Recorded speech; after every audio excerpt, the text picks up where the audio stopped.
The life of an actor is not just incredible paydays, rays of glory, and the red carpet. Sometimes you have to risk your life to get the perfect shot, sometimes it goes wrong, and occasionally even horribly wrong. Here we go, with 10 horrible accidents during filming. Let's get it on.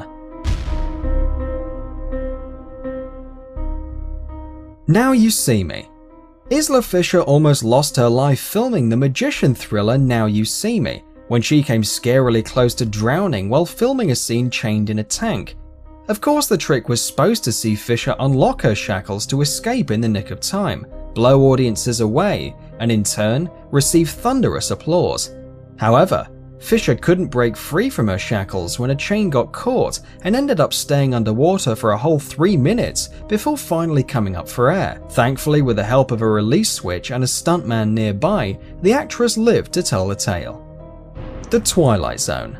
The tragedies that happened on the set of The Twilight Zone possibly overshadowed the actual movie itself when it was released in 1982. While filming a scene which involved a helicopter flying at dangerously low altitude of just 25 feet, the vehicle got caught in a pyrotechnic explosion and spun out of control. Actor Vic Morrow and child star 7-year-old Micah Din Lee were both decapitated, while Renee Shin Yi Chen was crushed beneath the aircraft. The incident changed regulations for using child actors in scenes filmed at night or involving heavy special effects until the CGI surge in the 1990s.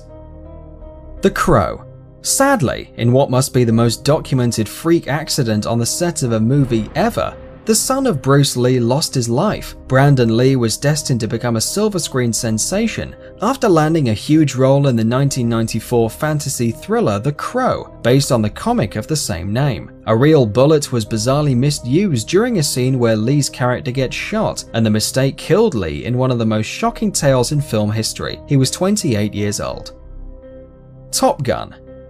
The legendary movie based on the rivalry of two war pilots is backed with air battle scenes. To perform the aerobatics, a stunt pilot, Art Scholl, was invited. Unfortunately, this was the last work of the brilliant pilot. While performing a stunt called Flat Spin and getting footage for the movie from inside the plane, Scholl lost control of the aircraft mid-flight and crashed into the Pacific Ocean near the southern coast of California. Scholl's last words over the radio were, "I have a problem. I have a real problem." Neither his body nor the plane were ever found, so we'll never know for sure what really happened.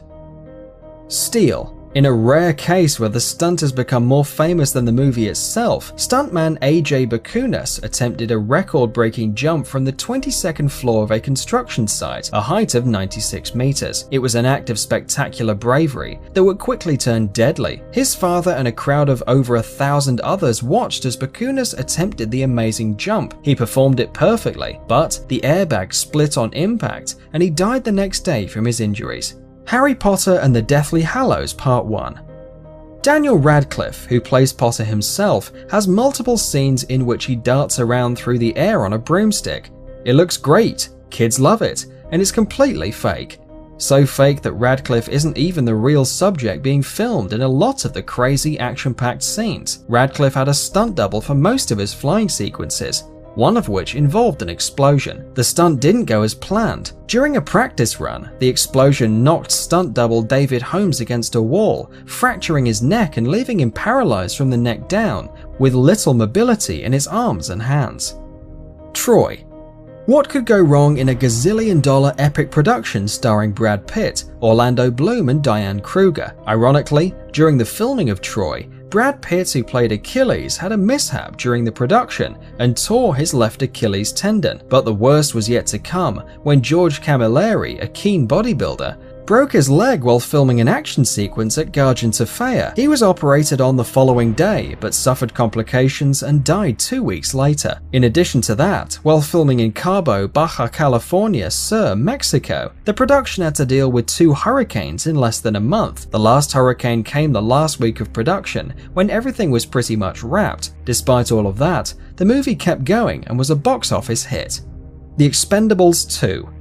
Sylvester Stallone's sequel cost $92 million and one stuntman's life to complete. Kung Liu was killed while another performer, Nuo's son, was seriously injured. Kung Liu was performing stunts for a scene which placed him on an exploding boat when something went wrong and he was killed. His parents have started a lawsuit against Millennium Films, claiming that the stunts were not planned out well enough and that their son had not been trained to perform the stunt properly. Whether this is true or not, Liu's death just goes to show us that if you put yourself at risk, you cannot be surprised if something goes awry. Triple X. Vin Diesel was one of the most bankable film stars back in 2002, so despite his reputation as the hardest man in Hollywood, the idea of filming his own stunts received a resounding no from studio bosses.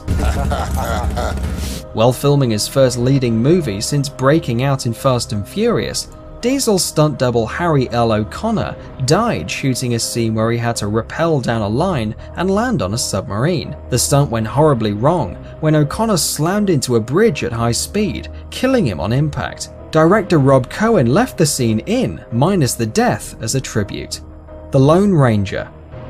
Popular A-list actor Johnny Depp was very close to being killed or seriously disfigured after a stunt went seriously wrong. Depp was riding a horse named Scout when the saddle came loose and he was thrown from the saddle and left barely hanging on while being dragged 25 yards. It's not his first brush with death either, as Depp survived a plane crash in 2011 while filming The Rum Diary. Thanks for watching.